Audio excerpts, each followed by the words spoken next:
Natmoy, Ya. ada satu rumah sakit di Jawa Timur yang di kamar mayatnya itu ada kejadian horor. Oke. Jadi di kamar mayatnya itu ada satu jenazah yang nggak bisa diangkat, Natmoy. Oke. Jadi jenazahnya ini seorang bapak, yang mana anaknya nih, anak dari jenazah ini, dia jadi harus nginep di kamar mayat itu. Buat Oke. ngejagain bokapnya. Oke. Si anak ini namanya Rehan. Nah akhirnya si Rehan ini bingung mau minta tolong sama siapa. Kenapa? Karena ya dari dulu Rehan ini cuma hidup berdua sama bapaknya dari kecil. Karena ibunya Rehan ini udah meninggal waktu Rehan tuh masih kecil. Nah karena kejadian ini udah aneh banget, ya mungkin udah masuk ke mistis kali ya. Akhirnya Rehan ini nelpon tantenya, karena tantenya ini indigo. Oke. Dia telepon, dia kasih tahu jenazah bokapnya nggak bisa diangkat gitu ya. Dan di situ tantenya itu bilang ke Rehan kalau bokapnya itu selama bokapnya hidup itu punya 3 peliharaan. Wow. Peliharaan gaib ya. Oh. Oke. Tantenya bilang, nah nanti bapak kamu jenazahnya udah bisa diangkat ketika peliharaannya udah tahu kalau majikannya itu udah meninggal. Jadi malam itu Rehan harus nunggu nih 3 peliharaan bokapnya buat datang ke kamar mayat itu. Waduh. Oh, seru.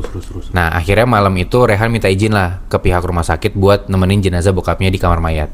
Jadi Rehan sendirian nih di dalam kamar mayat itu. Oke. Peliharaan bapaknya Rehan yang pertama itu datang pas jam 12 malam. Oke.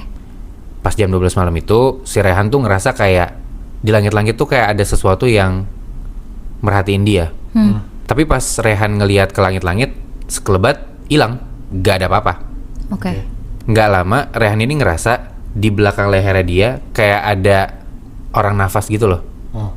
Pas dia nengok, Rehan ngelihat ada sosok kepala perempuan melayang, kepala, leher, terus usus yang terburai gitu. Anjir. Jadi kayak kuyang. Iya, Serem iya. banget. Nah di situ sosok ini tiba-tiba melayang ke arah jenazah bokapnya Rehan. Terus sosok ini nempelin dahinya ke dahi jenazah bokapnya Rehan. Wah. Habis itu si sosok kuyang ini hilang gitu aja. Wow. Wah. Nah tadi gue bilang ada 3 peliharaan kan? Iya. Itu baru yang pertama. Natmoy, Ya. tadi gue bilang kan ada 3 peliharaan bapaknya Rehan yang akan datang ke kamar mayat itu. Nah peliharaan yang kedua itu datang jam 3 pagi. Oke. Jadi di situ sebenarnya Rehan tuh sempat ketiduran waktu lagi duduk jagain bapaknya. Nah di jam 3 pagi itu Rehan tuh kebangun gara-gara dia ngerasa tengkuk lehernya dia itu tuh kayak berat. Dan dia ngerasa kepalanya dia tuh kayak ditusuk-tusuk jarum gitu loh. Oke. Nah kebetulan di kamar mayat itu ada cermin. Dia mau ke sana buat ngecek nih sebenarnya di kepala gua ada apa nih, karena dia takut kepalanya luka gitu kan. Iya, iya. Akhirnya dia ngecek ke cermin. Pas dia ngaca, dia shock banget. Di kaca itu, dia ngeliat ada sosok hantu anak kecil, tapi mukanya tua, kayak kakek-kakek. Dan hantu itu lagi ngegelendot di atas pundaknya Rehan. Wah. Anjir.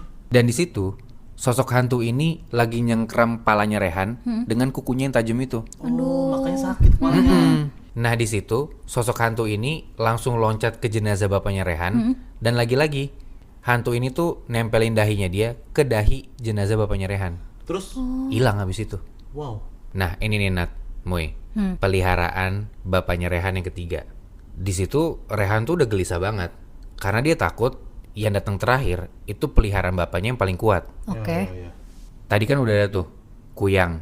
Yang kedua juga hantu sosok anak kecil yang mukanya tua. Nah yang ketiga bakal kayak gimana nih, ya kan? Iya, iya. Bener aja Nat, Moy, tiba-tiba kamar mayat yang tadinya remang-remang gelap total. Wow. Wah. Lampu mati tiba-tiba, refleks dia hidupin flashlight dari HP-nya.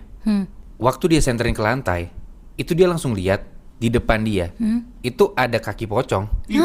Pelan-pelan dia naikin ke atas handphonenya, ke atas, dan pas dia lihat muka pocong itu, lo pada tahu itu muka siapa? Siapa? Itu muka ibunya Rehan. Hah? Jadi, peliharaan terakhir bapaknya Rehan, itu adalah almarhum ibunya Rehan dalam bentuk pocong. Anjir. Jadi, setelah ibunya Rehan meninggal, bapaknya Rehan ini ngilmu supaya gimana caranya arwah ibunya Rehan ini tetap ada di samping dia. Wah. Gila kan?